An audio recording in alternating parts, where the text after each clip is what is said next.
Keith Cressman is the senior locust forecaster at the Food and Agriculture Organization of the United Nations, and he joins us now live from Rome. Great to have you on the show.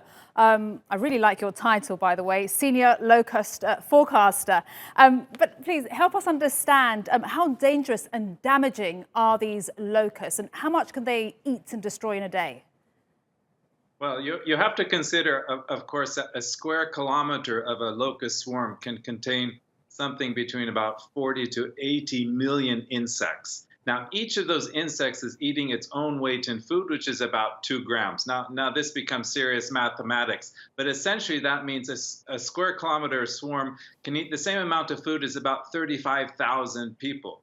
So I'm here based in Rome, Italy. So imagine a swarm the size of Rome, Italy can eat the same amount of food in one day as everybody in Kenya. Incredible. Very hungry animals indeed. And tell us, do people know how to stop them? And do we even have the technology and resources? Well, we have the technologies, of course, to spot them, to pass that information on to the decision makers, to the national authorities who have to plan and carry out these control operations. But the real challenge is, as you mentioned, in a country like Kenya that hasn't seen locusts like this in 70 years. Neighboring countries like Ethiopia and Somalia haven't seen it for a quarter of a century. So these locust infestations that originated from the Arabian Peninsula, they have simply just overwhelmed the capacities of these 3 countries. And this is one of the reasons why, in fact, FAO has appealed to the international community for about $138 million to upscale these very necessary monitoring and control operations in order to reduce the pressures of the locusts on the food security and on the livelihoods of the people in this region. And as we heard, they can travel up to 150 kilometers per day.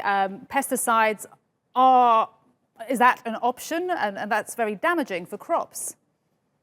Well, obviously, when you have infestations of this level, of this magnitude, really aerial control of chemical pesticides and also bio pesticides is really the only way to reduce these very significant and serious populations. Now, the good news is, of course, that these chemicals, they're registered in the countries of use. They are what we call contact chemicals, so they must be sprayed on the locust itself. You cannot just spray the vegetation or the environment and hope to kill locusts.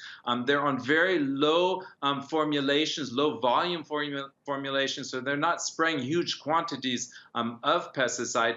And it's not farmers and communities who are spraying the pesticides. It's, as you've seen in the video here, it's well-trained, well-equipped national teams and county teams that are spraying the pesticides. And in addition, of course, locusts are only sprayed once. So it's not like a seasonal pest in some farmers' field, where there may be multiple spraying of the same target. This is only done once. And so all of these factors, they help to limit, the environmental consequences of pesticide use.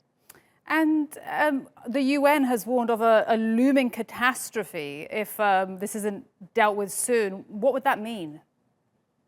Well, absolutely. You have to consider in terms of, the potential threat to food security and livelihoods in the region is unprecedented. In a country like Ethiopia, 80% of that country relies on agriculture. Kenya, 75% of the population depends on agricultural activities. And so these locusts, these are the ones that are attacking crops, they're attacking pastures, and so they can have extremely devastating consequences on populations that are already vulnerable. I mean, they're in a very let's say, vulnerable area of Africa. It's faced droughts in the past. This year it's had floods and heavy rains, and now on top of that, it has locusts. So all of this means, of course, that increased action needs to be taken immediately.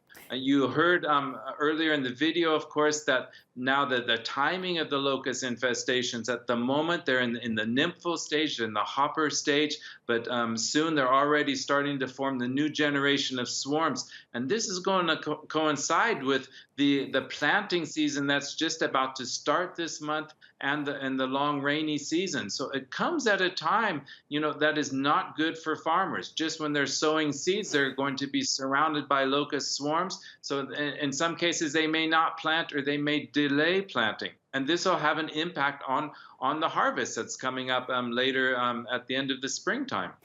And Keith, while I have you here, just an aside, are you under quarantine? Are you locked up in your house at the moment? How's it going? Well, at the moment in FAO headquarters, we have what we call a skeleton staff. It's just a few people here in the building. Normally, there's about 2,000 people. We're probably less than 100 people at the moment because of the health issues and the concerns, of course, with the virus here throughout Italy. Indeed. Keith, do stay safe. Keith Cressman from the FAO from the United Nations. Thank you.